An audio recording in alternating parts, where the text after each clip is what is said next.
बारे में बताएं विस्तार से, क्योंकि उनके बहुत सारे एलिगेशंस जो है हॉस्पिटल के ऊपर लगाए गए हैं कि वहाँ पे स्टाफ नहीं था, वहाँ पे डॉक्टर्स की लापरवाही के कारण ये चीज़ें सामने आई हैं। तो क्या बताएंगे इसको? देखिए, पहले तो मैं दुख प्रकट करता हूँ इस फैमिली के लिए जिनकी एक जवान लेडी जो और जिसके पेट में एक बच्चा था वो इंटरयूटेन डेथ हो गई है। तो बड़ा खेद है हमें इस बात का कि ये प्रिवेंटेबल डेथ थी और ऐसा होना नहीं चाहिए था।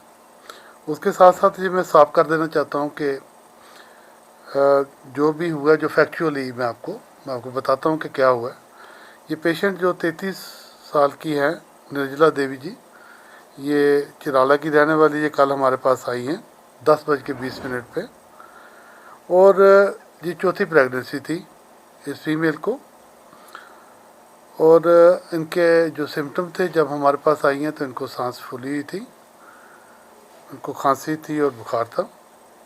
इमीडिएटली उसी वक्त हमारे जो डॉक्टर ऑन ड्यूटी हैं उन्होंने इसको देखा। अनफॉर्चुनेटली जो हमें रिकॉर्ड्स जो अवेलेबल हैं उस हिसाब से प्रेगनेंसी में कभी कहीं इनका चेकअप नहीं हुआ था।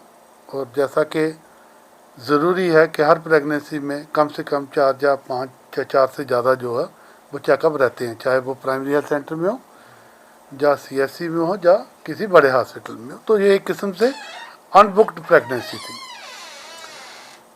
वहाँ आने के बाद जब उसको चेक किया गया तो ये देखा कि जो बच्चे की जो फीटल हार्ट साउंड्स हैं वो जो नहीं मिली है। उसके बाद इस पेशेंट को 10 मिनट के बाद हमारे कंसल्टेंट डॉक्टर आलिया ने देखा है। और इसी दौरान चेकअप करते हुए जब उनके वाइटल्स देख रहे थे तो इस औरत को फिट पड़े। और ये कहा जा सकता है कि जो फिट हैं ये शायद एक्लेम्सिया की निशानी हो सकते हैं। एक्लेम्सिया एक बड़ी गंभीर समस्या है, प्रेग्नेंट फीमेल्स में होती है, जो कि समय पे जिसका अगर पकड़ा ना जाए तो एक गंभीर रूप ले लेती है और काफ़ी समय जो प्रेग्नेंट वुमेन है उसकी जान भी जा सकती है। हर इन्वेस्टिगेशन की गई है, इसको अटेंड किया गया है। ना सिर्फ जो कंसर्न डॉक्टर्स हैं गायनेकोलॉजिस्ट, बल्कि फौरी तौर पे मेडिसिन वालों को भी समन किया गया है, क्योंकि ऐसा शक हुआ कि जैसा इस औरत में जो बिल्कुल पेल थी इसमें हीमोग्लोबिन के लेवल बहुत कम रहे होंगे। और ये भी हो सकता है कि ये पेशेंट जो जब हमारे पास आई है तो ये हार्ट फेलियर में रही हो। इमीडिएटली उसकी सिचुएशन में बहुत जल्दी गिरावट आ गई और 1.5 घंटे के अंदर ही अनफॉर्चुनेटली ऑल जितना पॉसिबल हमने रिससिटेटिव मेजर्स करने थे, जितनी पॉसिबल हेल्प हम इसकी कर सकते थे, करने के बावजूद भी हमें बड़ा अफसोस है कि ये पेशेंट जो है वो हम बचा ना सके। सर, जो बेबी था, अनबॉर्न बेबी जो था, वो ऑलरेडी डेथ हो चुकी थी उनकी, या जो हॉस्पिटल के आने के बाद? देखें, ऐसा डेट जो तो क्लिनिकली डॉक्टर्स ने, जो मेरे गायनेकोलॉजिस्ट ने बताया, ऐसा लगता है कि उसकी जो डेथ वो पहले हो चुकी थी। और जो हम क्योंकि उस वक्त तो उनको एमरजेंसी में देखने के लिए लगे हुए थे, इसकी कंफर्मेशन जो है वो थोड़ी टेस्ट से की जा सकती है, लेकिन क्लिनिकली लग रहा था कि वो जो हार्ट बीट है वो सुनाई नहीं दे पा रही थी।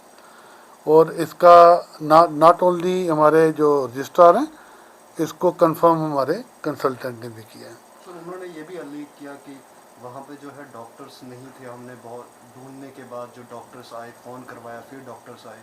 नहीं, ये तो बिल्कुल जो नाजायज़ एलिगेशन लगाई गई है। हमारे पास जो मैंने रिकॉर्ड चेक किए हैं उसमें 10-20 से लेके ठीक अगले 1.5 घंटे तक जिन जिन डॉक्टर्स ने उनको देखा होगा उनके बाकायदा नोट्स हैं। पॉसिबल है कि वो हमारे डॉक्टर्स को पहचान ना पाए हों, क्योंकि हमारे कुछ डॉक्टर्स जो हैं वो PP किट में रहते हैं। ये उनको शायद लगा होगा कि हमें कोई डॉक्टर नहीं देख रहा बल्कि कोई नर्सिंग स्टाफ दे रहा है। मैंने आपको 3 कंसल्टेंट के नाम बताए हैं। पहले हमारे रजिस्ट्रार महावीश काजी, डॉक्टर महावीश ने देखा है 10-20 पे। उसके बाद डॉक्टर आलिया ने उसको देखा है, उसके बाद कंसल्टेंट मेडिसिन ने देखा है उनको, और बाकायदा उन्होंने डॉक्यूमेंट किया है अपने नोट्स के ज़रिए, ठीक है। और उसके बाद एनेस्थेटिस्ट को भी वहाँ बुलाया गया।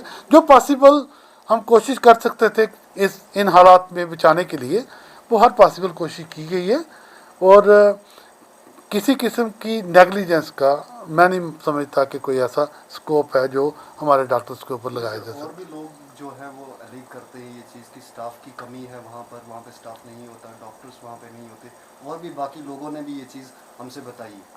तो इसके देखें, बारे में क्या कहेंगे कि क्या स्टाफ की कमी है, क्या वहाँ पे डॉक्टर्स अवेलेबल नहीं होते? क्योंकि अनेबिलिटी के बारे में लोगों ने भी बहुत शिकायतें हमसे की हैं कि वहाँ पे जो है डॉक्टर्स टाइम पे नहीं मिलते। नहीं ऐसी बात नहीं। मैंने पिछली बार भी आपको बताया था, मैं खुद इसको अपनी डायरेक्ट निगरानी में रख रहा हूँ।